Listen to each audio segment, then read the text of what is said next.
Right, here we go. We might have some folks join in, but we're going to go ahead and kick off. We're about 2 minutes after, and I'm going to try to keep us to the hour. So we've broke this out into a few different segments, and we're going to do it as kind of an interview type. Amy came up with this topic, and this is something I think that's very valuable to Seven Factor, and what really sets us apart from other consulting type companies. So to kick us off. Amy, I'll let you introduce yourself, then I'll introduce myself, and get us started on the topic of high trust teams. Cool. Yeah, I'm Amy. I'm a Sweet Three here at Seven Factor, and my background is in music, and I've also worked in education and staffing. But now I'm here leading my fifth team at Seven Factor. And in software, once you do things at least three times, you have to refactor it, put it into a reusable method.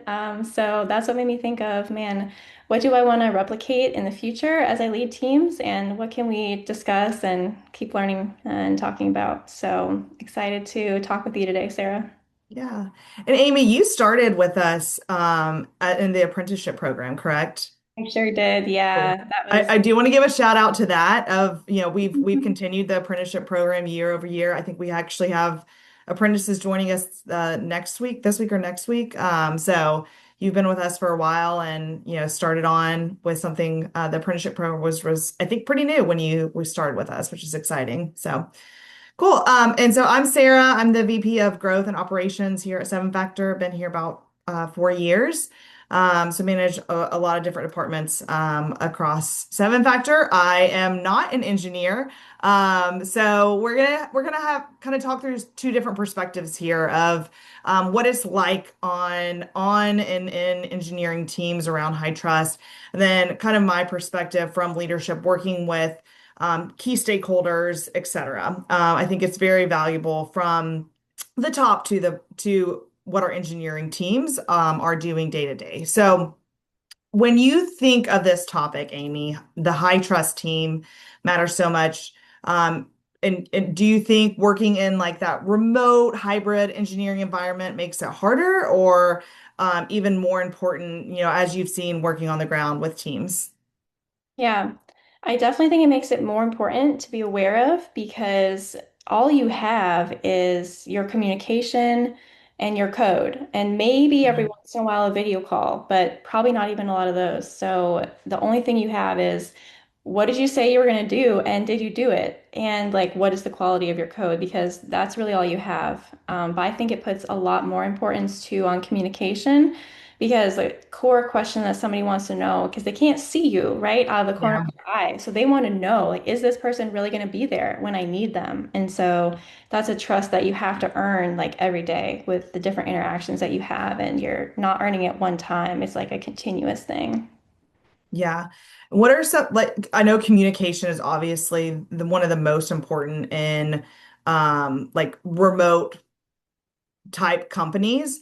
What are some tools? I know we're like a very Slack heavy company, but what are some tools? I know I'm going off grid of like the segment that we're going to go into next, but what are some tools that you utilize with your teams or you've seen, be a high impact?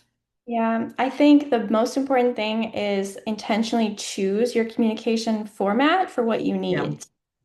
The nice thing about, well, we do use Slack, but any messaging thing that people are using, Teams, is it forces you to be very specific with your communication in a way that you can kind of maybe get away with saying things and people are forgetting. But when you're typing, man, you better think about those details and type like specifically what you mean. And I do Yeah. think that's a benefit of that communication platform, and it's also a record, which is also why we emphasize team public channels. Like we should not be doing these little DMs, especially with it's Mhm. like Mhm. a project critical thing that someone might need to refer back to. So there's a huge value add for that in Slack for sure. But then I think can be a hard one for engineers. You've got to know when to get on that call. Because if you're going back and forth in a thread for, half an hour, that probably could have been solved within like 3 minutes. But somebody needed to say, hey, can we get on a call? And sometimes people don't want to say that. So I think that's a big value add when you're able to recognize that you're like miscommunicating back and forth. Mhm. Mhm. and then just like get on there and just solve the problem. And ideally, like, soon, instead of like scheduling a meeting for like tomorrow afternoon, because now you've like lost that whole time. So Yeah. hopefully, if your environment, accepts it, like just kind of getting that quick feedback for the communication too. Yeah. I like what you said there of like knowing when you need to get on the phone, where it's like, and I know we're going to talk about, later on about building trust with teammates and but sometimes getting on that call and having that face to face or like I love a lot of know a lot of engineers don't love like getting on video calls, but like seeing each other and like building that camaraderie I think is also very valuable and important too. Cool. All right, so when you think about these high trust teams, right, what does that look like for you, day to day on the engineering side of things? Yeah, we already talked about some of it from the Yeah. communication standpoint. Yep. I think a big thing is the psychological safety and feeling like when you say something that your words are not going to be intentionally twisted or used Mhm. against you. If you've ever had the experience of like rewording something many, many times in your head because you're afraid of how people are going to receive your message, like Yeah. I think you know what I'm talking about. And so you don't want to be like rewording things because you're afraid of being judged, and you don't want other people on your team to be doing that too. So like you want to be like supporting people, you want to be making so I'm a team lead, right? But I think anybody who's on the team plays a part in the culture of the team, and it's not just one person. But at the Mhm. same time, culture can be top down. So like if you're in a low trust company, I don't necessarily think you're going to be able to fix that just as you being one person.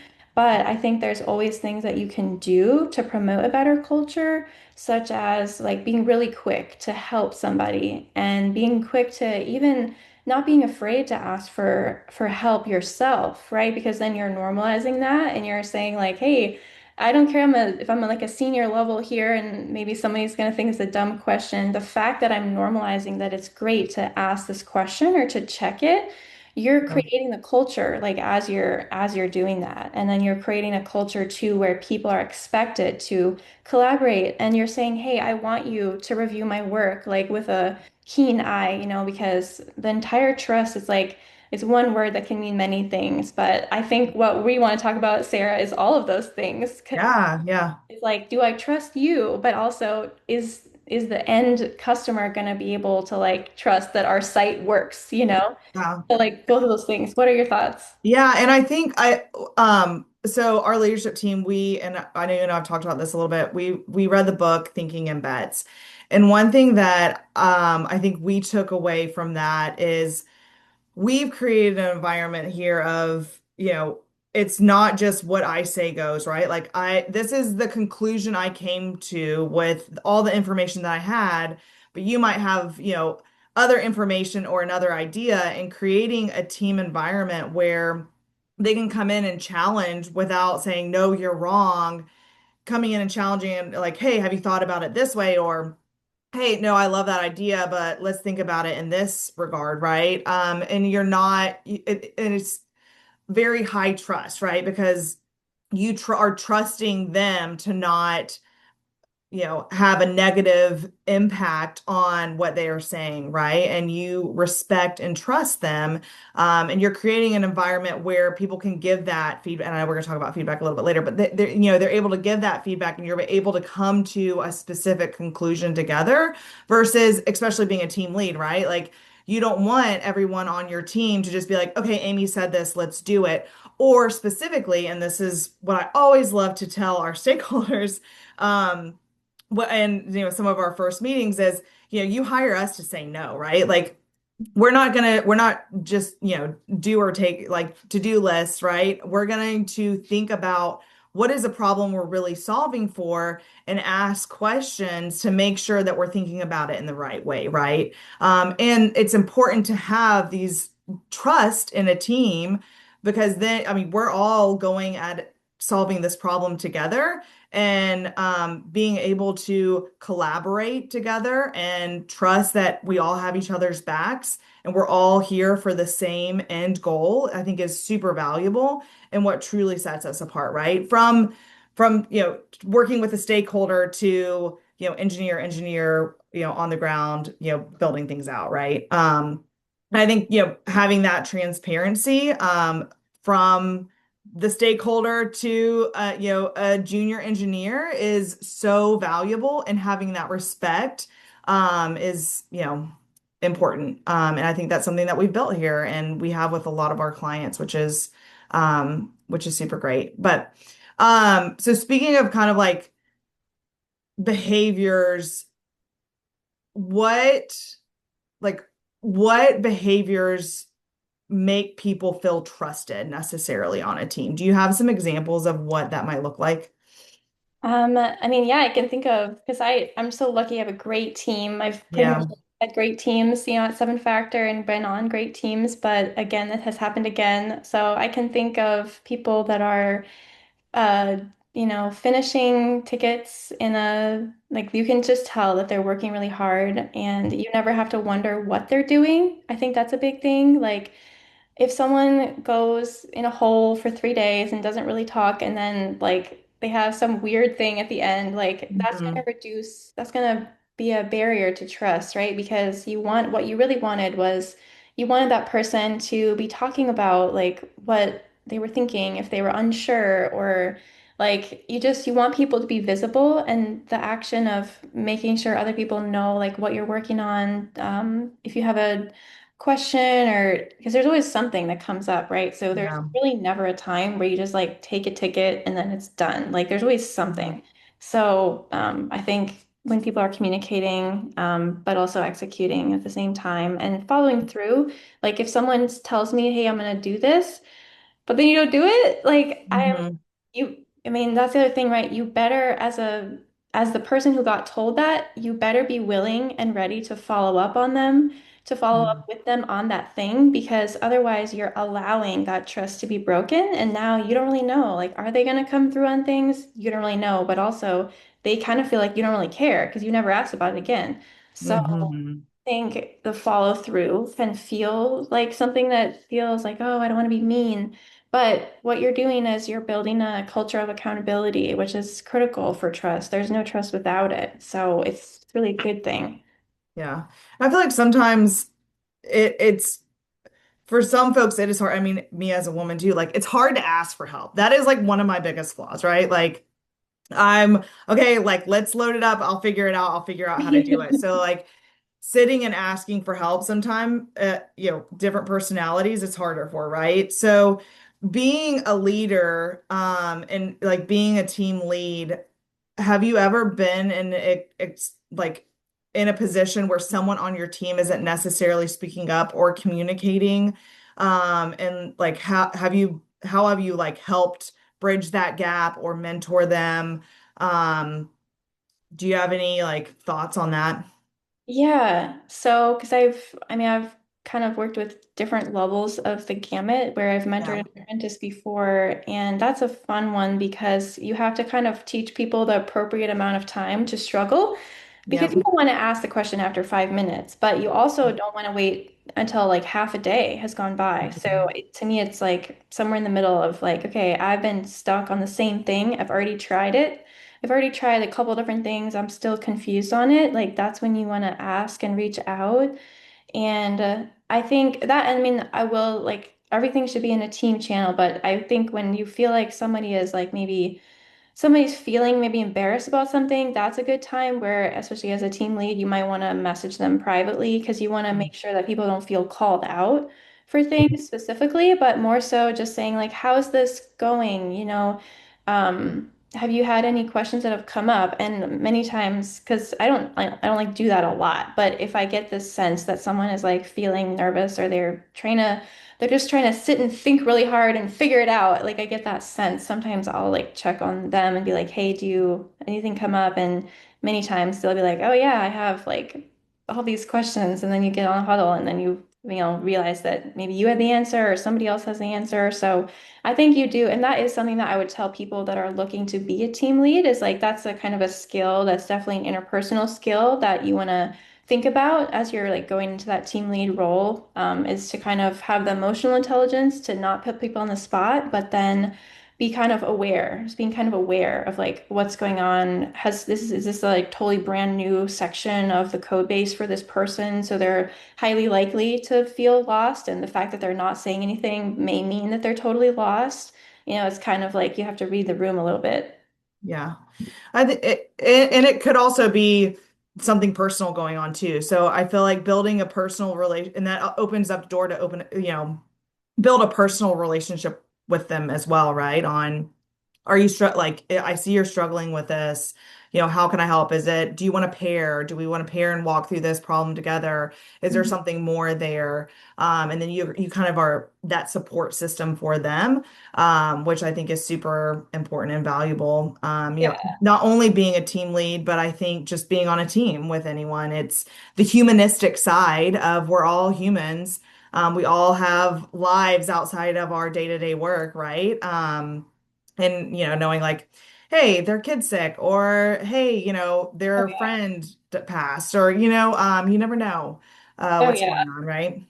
And Sarah, before we leave this section, in case anyone has never been an apprentice, man, I have to tell you, the shift from, or the quick jump from, hey, I'm not quite sure how to solve this, to I'm a terrible developer, to I will never make it, to whatever is the next, like, this is Yeah, impossible, it's an impossible hurdle. Like, I will never overcome it. Like, yeah, apprentice or somebody who's maybe just starting out or potentially even just feels like they're underwater in because they're jumping into a new language, framework, whatever it is that they've never, or just project in general.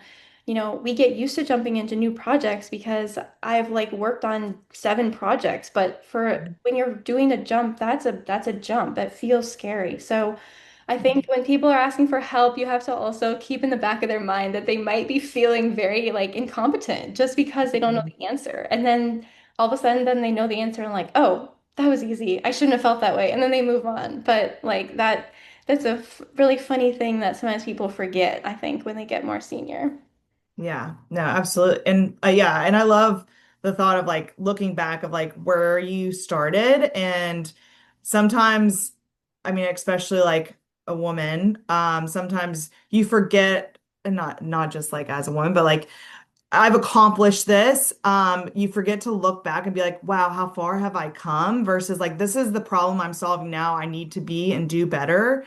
You look back and be like, hey, like me 2 years ago would not think that it could be in the seat and solving these problems that I'm doing today, and just trusting yourself, but also surrounding yourself with people that are going to help you grow, which, I think we've done really great here at Seven Factor, in, the career frameworks that we've put in place and really, investing in our engineers and investing in, the continued education and pairing and helping our folks grow.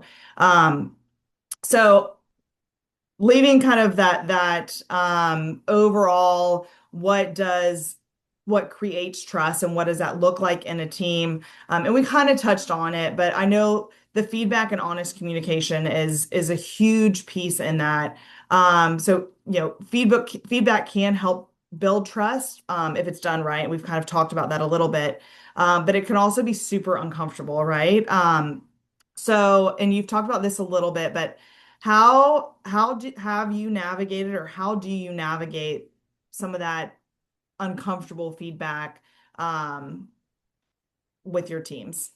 Yeah.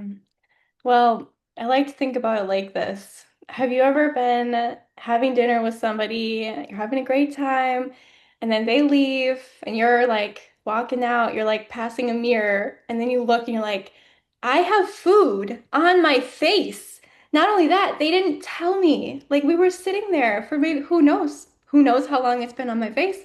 To Yep. me, that is like the worst thing that I don't want to experience, and I don't want other people around me to experience, whether it's Yeah. like in my life or most especially if I feel like someone could like somehow get embarrassed by like something that someone is not telling them about. Like, so to me, that's the motivation of, hey, yes, you have to, it's maybe feels hard to give feedback, but like you have to do it to protect the other person.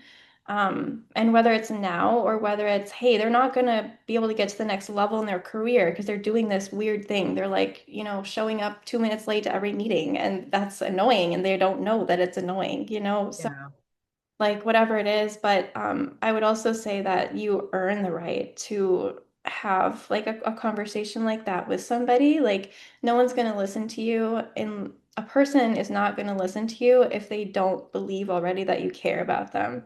So Mhm. you that's kind of part of the thing of like trying to get to know people, more so that, and of course, first also asking them like, hey, I'm trying to grow. What can I do better? I'm certain that there's something, that I could do better. So, like, really asking people that and asking them like multiple times is because there's already a risk, right? For someone, if you're in any type of like position of power in any way, even if it's like very low level and leading the team, great. You're not like, you don't have the authority to like fire them, so to speak, but Yeah. like, somehow like there's a risk for them to like tell you that like you're doing whatever you're doing that's they don't like. So I Mhm. think understanding that there's that risk that other people have to take before anything can leave their mouth. It's like, okay, that's why you have to keep asking.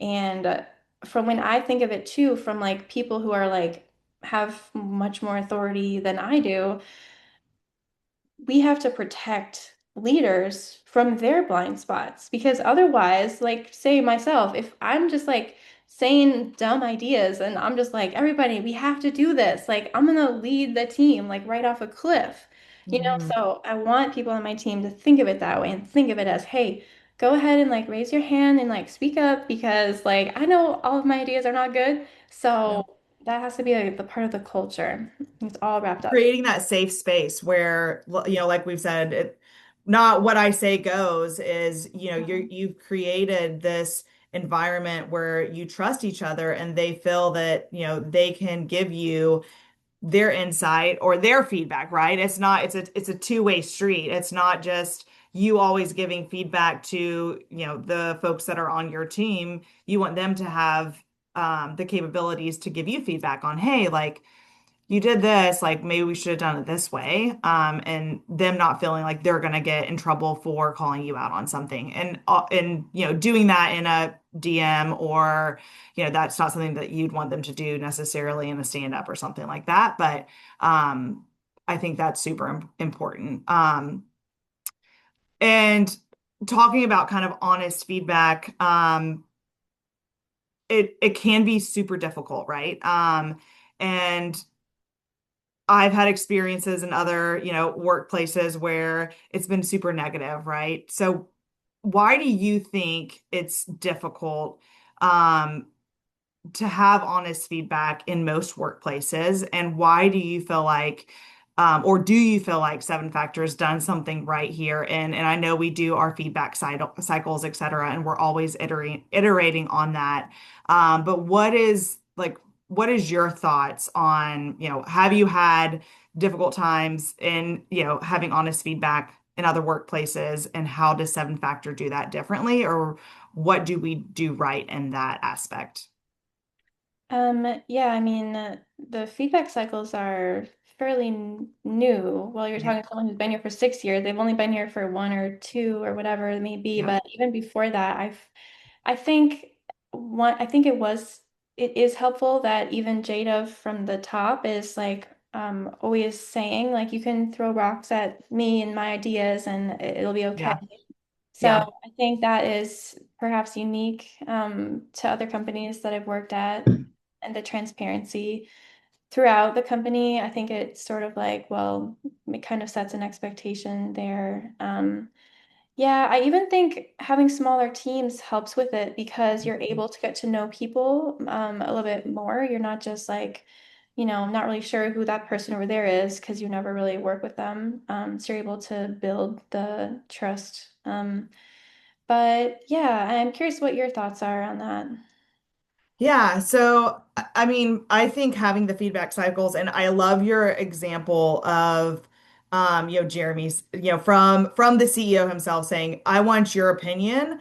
And having that radical candor concept that we have here at Seven Factor, is our leaders being overly honest, right? And I think we do our town halls, and we're very open about here's our financials, here's what we're working on, here's what's in the pipeline, here's where things are at, and having that direct honesty from the top down um, opens up, folks to, and Jeremy's like, hey, come have a conversation with me. If you have a problem, like I'm here to, my door's always open.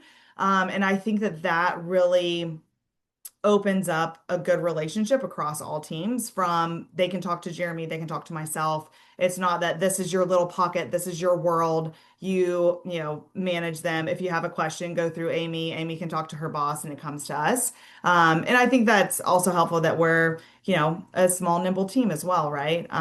Which is super impactful. So what do you think one of the fastest ways to lose trust is? Um, I mean, I guess lying to people outright. Yeah. I uh, think avoiding hard conversations, like you mentioned that earlier, like I think just someone staying in their lane and doing what they're doing and not necessarily like participating in a debate, can lose trust that way. mhm. Um, are there any examples that you might have of, moments that you've had to have some constructive feedback, and it's built trust instead of like hurting someone? Yeah, well, I can think of I've had many or several where people have asked me for feedback specifically, Yeah. even just because they wanted to grow or whatever it may be. And I think people are always surprised when you really like take a lot of time to think about it and like give them the Mhm. best feedback that you can think of. And yeah, but I think I've also heard that you should spend as much time thinking about your positive feedback that you're Yep. giving as your negative, because when you talk about that, you're talking about, hey, I really liked how you made a lot of small commits on this PR and it was fully tested. Like you're emphasizing the behaviors that you want to see and that you like. But yeah, I think, well, I there was one from really early in my career where it was a very dangerous for me to give this person this feedback because they were more senior to me. But I felt that I had to because of the trust that our company had with the client. Yeah. This leader was acting in a way that I felt didn't represent like the most like respectful relationship that we would want to have. Yeah. So I felt that I had to speak up to uh, protect the relationship with the client and give that person feedback. And when I tell you that I practiced this, I practiced exactly what I was going to say, like out loud. Yeah. I think I went outside and I was like talking to myself. I had to practice that thing so much because like I'm not a naturally conflict driven. I naturally avoid conflict. So Yeah. this was very difficult, but the person was like, "Oh, I didn't even know." Or like they just it was Yeah. something that they didn't realize, and it was a critical moment in our relationship, but also I think with between the team and the client, because ultimately we're here for the client, and it's a dynamic. So that was one that I think of. I'm just curious, like before you went, because that's a very scary like situation. I'm sure a lot of people have been in that. Did you get other insight from other folks on the team before you gave them that feedback? Um, so at the time, I talked to my manager and I Okay. was like, I see this. Like, I think I need to talk to this person about it, but I want to like make sure that you think so too and Yeah. like kind of get your blessing or your opinion Yeah. and they were like, "Oh, thank you so much. It's going to be so much better coming from you because you're out Yeah. on the ground and you're like Mhm. there and I agree with you." So yeah, and I think that's a critical one where we don't want to be going through a manager to get to the person, Mhm. but if you feel like you are uncertain about the feedback, it can be great to bounce ideas off of, a person that's appropriate for you to bounce ideas off of, not just your friend to be like gossipy, but maybe somebody who can really help you prepare. or if it's your friend, that's okay. But their goal may, if it's only if you need to prepare for the conversation and you're ultimately going to still have that conversation like right away, with the person. So, and I think in this case, maybe the my manager maybe was in the room too, but not really saying anything. So yeah. Yeah, and I think one of the fastest ways of losing trust is avoiding those types of hard conversations, right? And I would assume after having that hard conversation that you built such a good trust system with them and you built a better relationship, I would assume, as things progressed on that team. I don't know the specific Yeah. situation, but I know sometimes for myself taking that leap of faith, having that hard conversation usually ends up, and it's all in how you approach it, right? And the kind candor, you're not coming across, hey, you're doing this wrong, or hey, like I think this is not right. But just truly coming with, hey, I care about you. I care about the situation. This is why I feel this way. Mhm. All right, so we talked a lot about giving negative feedback. Do you think positive feedback also plays a big role in building high trust teams? I know you're gonna say yes, but like how do you do that, or like what are some opportunities that you've um, given to people to help kind of shine and grow with this positive feedback cycle?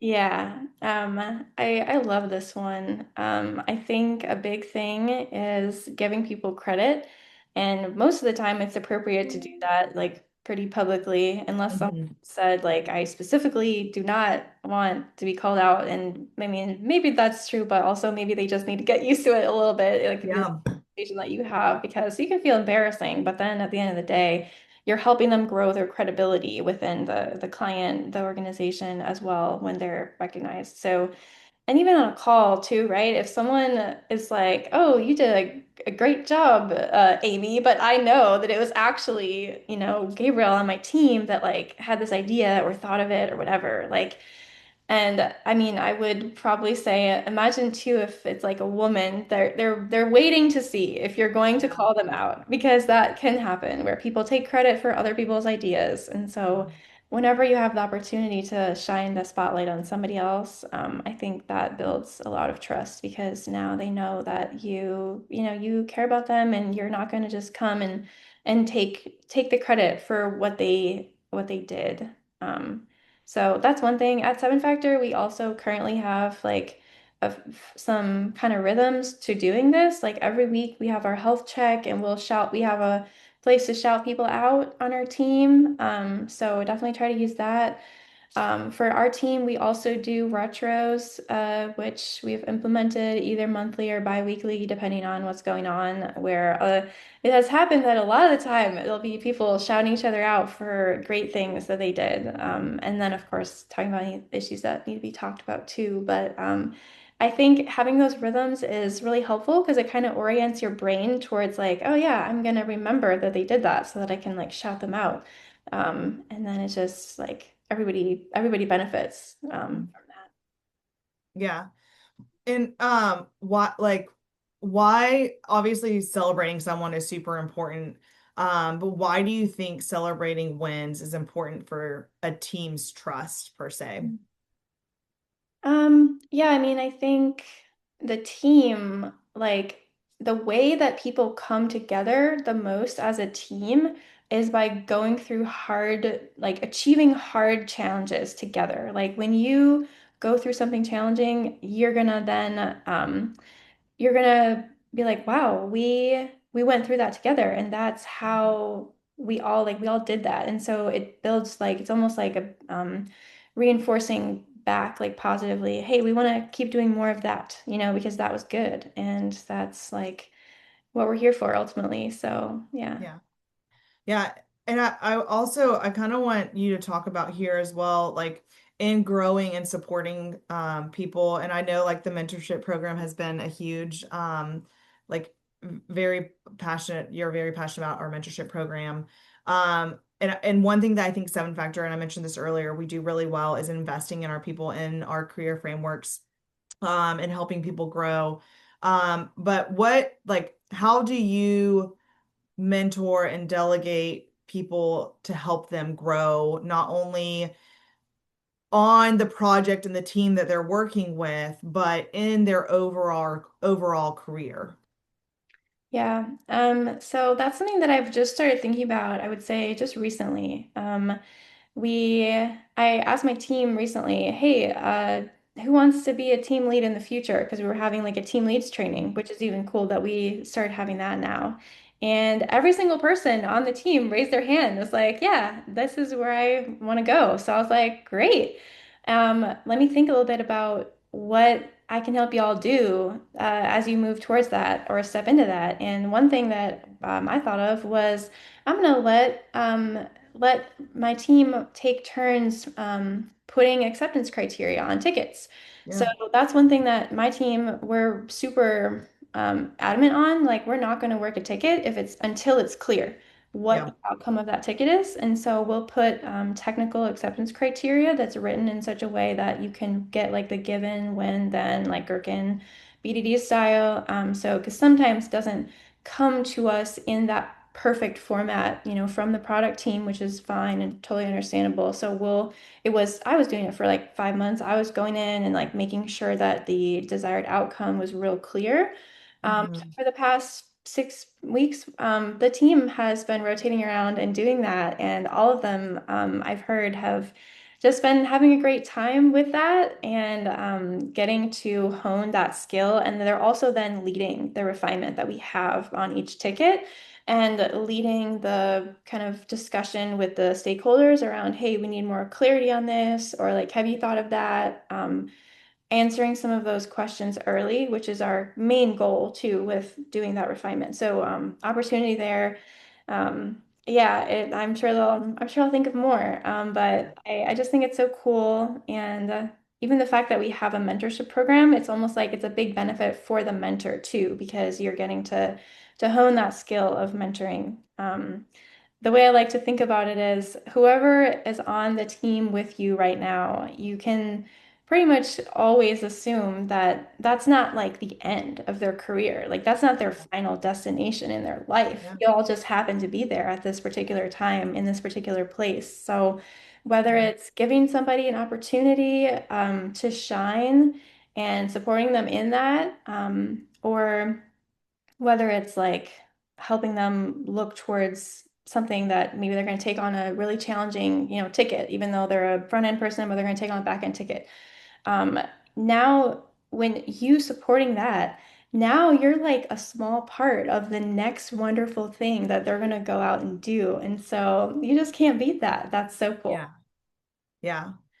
I have two thoughts on this. One, again, go and our CEO Jeremy's on his paternity leave, so that's why he's not doing the webinar. So we're doing some guest speakers in the interim, so we can talk about him since he's not here. But one thing I have really loved working on, here at Seven Factor and with Jeremy is, he's always very adamant on, you're probably not going to be at Seven Factor for your whole career, right? Like, I don't know where that's going to take you, but I want you to be the most successful wherever you go. And he means that with everything he is, right? And that's with everyone here at Seven Factor. And I think that shows, but we also like most folks have been with us for 4 plus, like people stay around, like they love working here, which is great. I love that, right? But we do genuinely invest in folks and want them to be the best version of themselves, right? And that's also in, hey, they might not be happy on a specific project, or hey, I'm super interested in doing mobile apps, right? I don't necessarily have the experience with it, but I want to learn and get there, right? Or with AI, hey, I am very interested in AI, would love to get on a project that's utilizing this, right? And them communicating that with their team lead or their manager, we pin those folks of like, hey, they're interested in this, and if a project comes up that we have that, we're going to do everything we can to get them on that, right? And I think the transparency also of, hey, like here's the projects that are coming up. If you have an interest, like raise your hand, right? So they're able to kind of figure out what that next move might be for them, which is very fun and interesting. But that's one thing I love that we do here, is just one, like, being able to like rotate the opportunities that they have. but also really getting to know each other and understand like where they want to go and how we can help them be successful, not only where they're at now, but on that journey to wherever they're going to end up, right? I love that. Anything else you wanted to touch on with like growing, supporting people Nah, I or think they're super existing? supported, Yeah. Sarah. Yeah, Yeah. I think they got it. Awesome. So, it's super easy, I think, to build, not easy. It's easier to build trust with folks that you're working with day to day, right? And it becomes a little bit more, I guess, like messy on like building trust outside of your immediate team. So how have you done that? I know the current project and client you work with, there are multiple teams. Mhm. So how do you think about building trust kind of outside of your immediate team that you're working with on the day to day? Yeah. I think it definitely takes more intentional effort because in a typical environment, nobody really wants to like work on something unless their name is on that ticket and someone is really looking at them, holding them accountable for it. So if you understand that as a baseline, you can understand that there's a natural friction. But you can also understand that working across teams is always going to be an investment because if you like take the extra steps to like answer that question when somebody's reaching out in the shared channel and they want like help or an opinion and nobody's saying anything, if you're the one that Mhm. goes ahead and answers, like that person is gonna probably remember you and the next time you're gonna be the one that needs something from like across their team or you don't know something.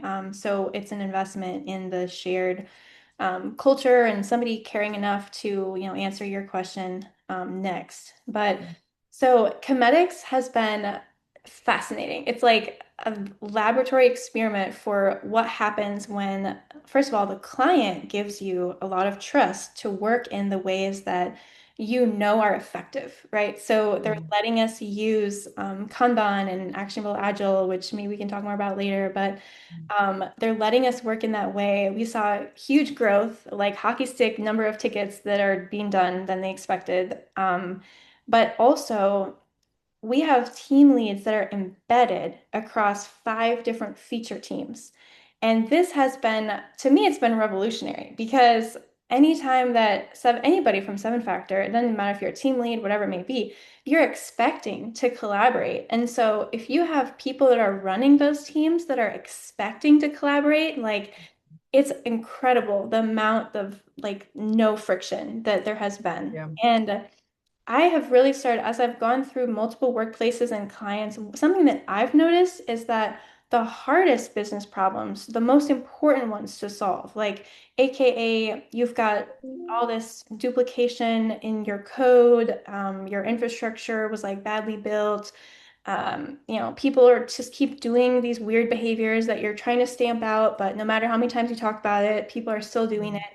Those are your hardest and most important problems to solve. It doesn't fit onto a single ticket, and it's a cross-team problem. So the thing that's truly going to solve that problem for you is going to be being able to work across teams and having a high level of trust that you can work across with those members of those teams. And so this has been like just incredible to see the types of challenging problems. And for Comedics, it's rights management. You would think that rights management is like, it's fine, we've done it before, but for this one, there's like 20 plus tables that all manage rights and manage how people are able to share those rights under certain circumstances. They can do certain things. All the teams are working on some aspect of this very challenging problem and like solving it in a slightly different area of the code base.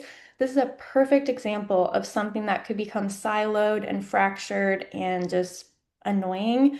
But Yeah. because we have this huge trust, like you start asking a question, the person is going to be like on a huddle with you before you can even finish your question. Like we're Mhm. very committed because we all have the same goal that like the software has to work, and that's our main goal. So below Yeah, that, having that shared ownership yeah. of the end goal, and I think as a team, and that's from the stakeholder to, the engineer of like, what is the overall goal that we collectively are working towards and making sure, everyone one understands that.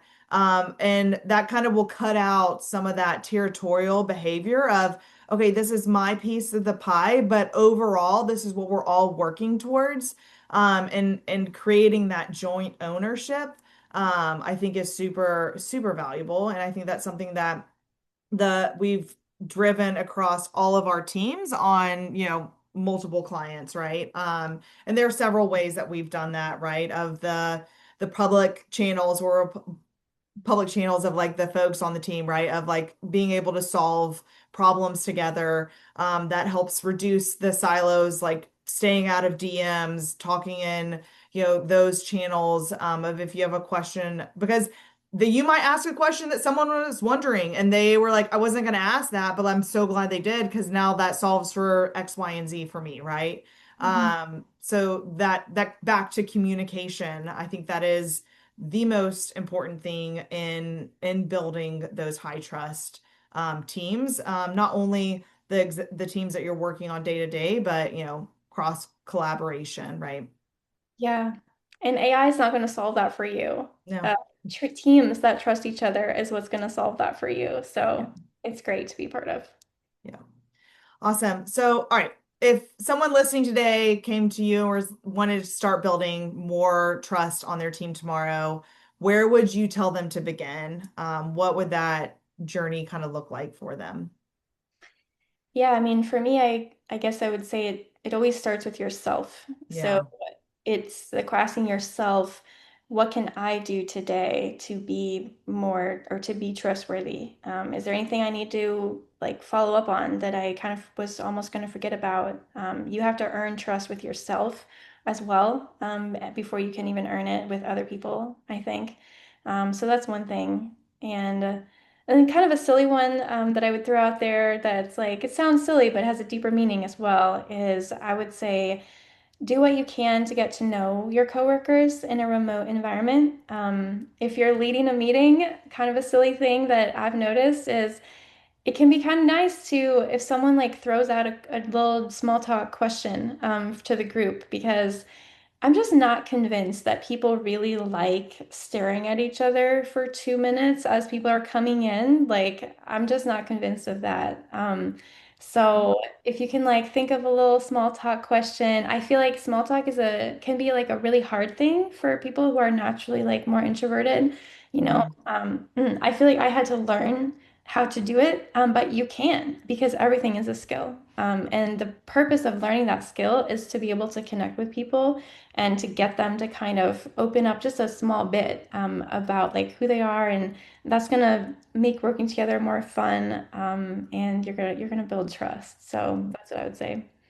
Yeah, find similarities. I love get to know someone, 2 minutes before folks join, you learn about their kids or hey, I'm going skiing. And you learn what they like and don't like. And you build that relationship with them versus just, hey, this is the person that can do their job. They're actually a human and they have things outside of their work. And you're showing an interest in them. And that's very valuable, right? Of you're building a relationship versus just, hey, they're my client, I'm doing something for them.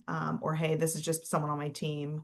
They need to get the job done. They're actually are human outside of this and in here too. But awesome. I want to give a few minutes because I know we had a few questions here. But any last remarks, Amy, that you have on the overall topic? I know this was a topic you wanted to talk about, so I want to make sure um, if you had any Mhm. closing lines. And I think we had two questions in here that I'll get to us too. Oh, yeah.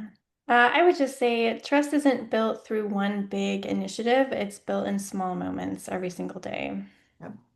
No, I agree. And every little touch point and feedback and that's something I think communicating with clients on a day-to-day, right? Is it's not just, hey, this is what we're doing.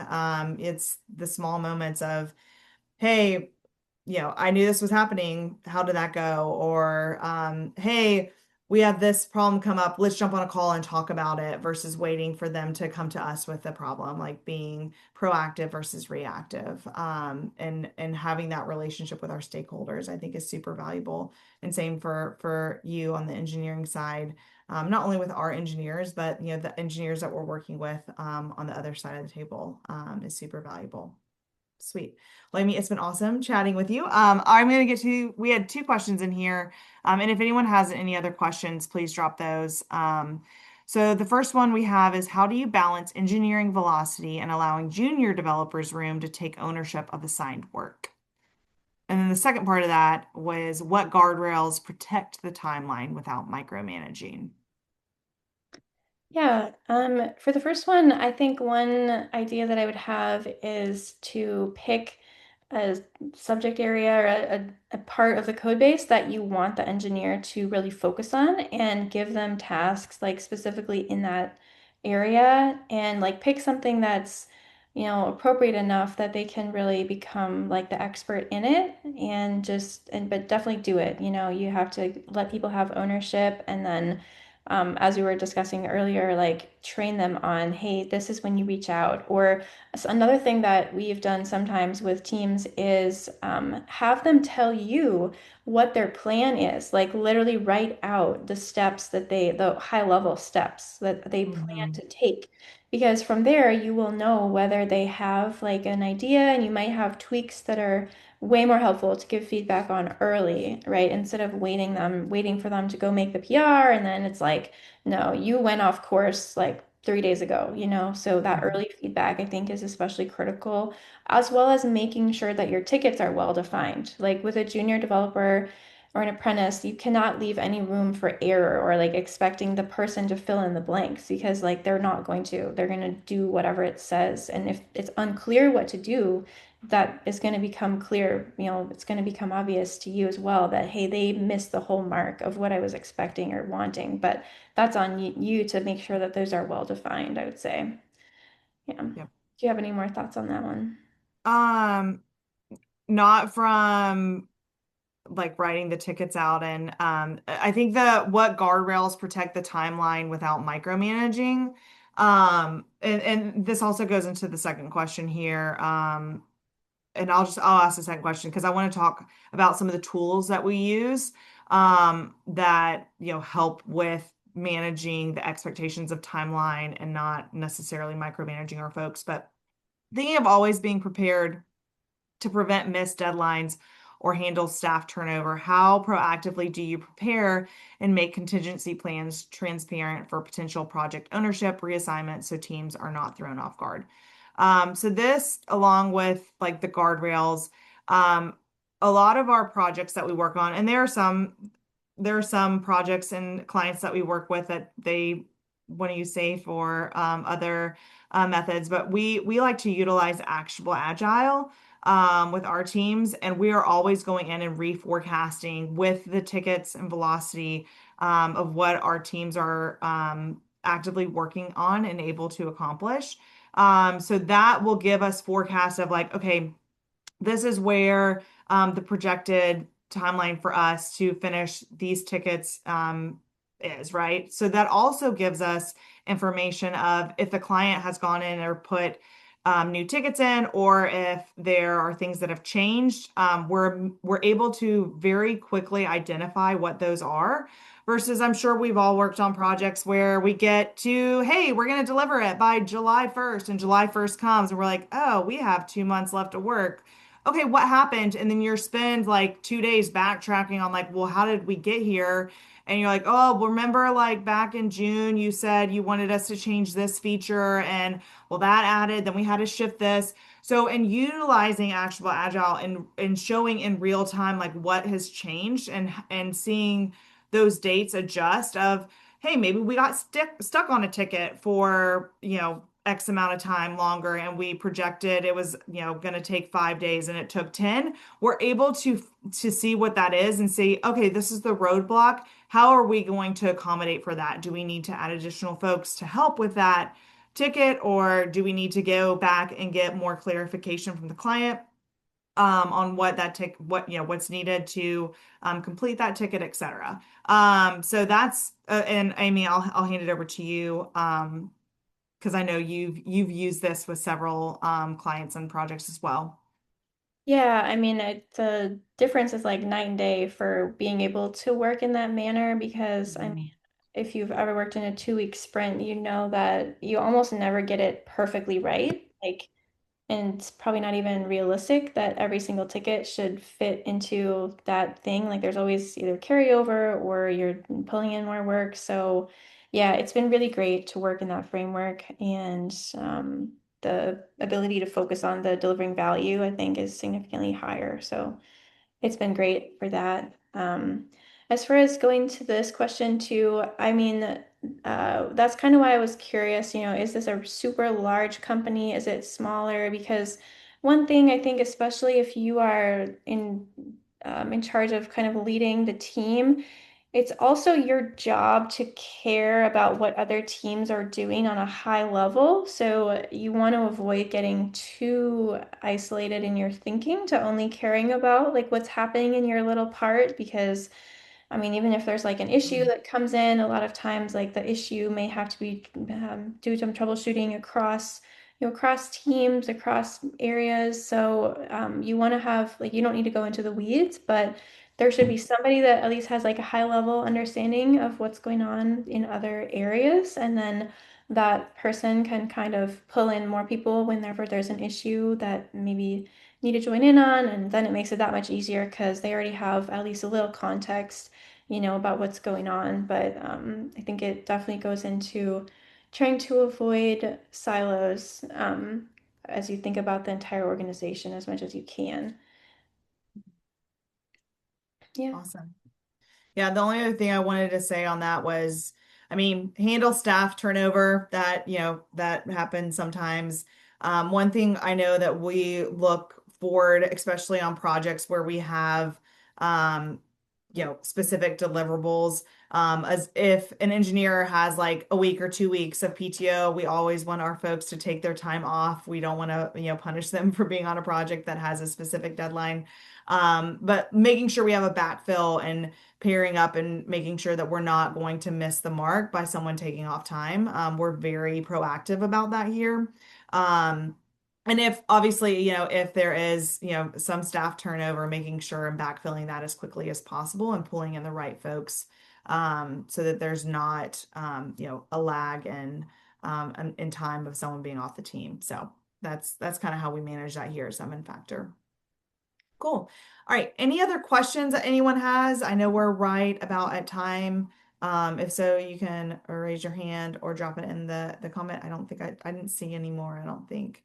But awesome. Oh, there was one in Q&A. No question, but want to say hello. Oh, okay. Awesome. Sweet. Well, thank you so much, Amy. It was great chatting with you about this today. I think this is something that differentiates us from other consulting type firms, but I also think it's something that makes our team strong and successful on the ground. So thank you for leading this topic with me, and it was great chatting. Thanks so much. All right. Y'all have a great rest of the day. Thank you.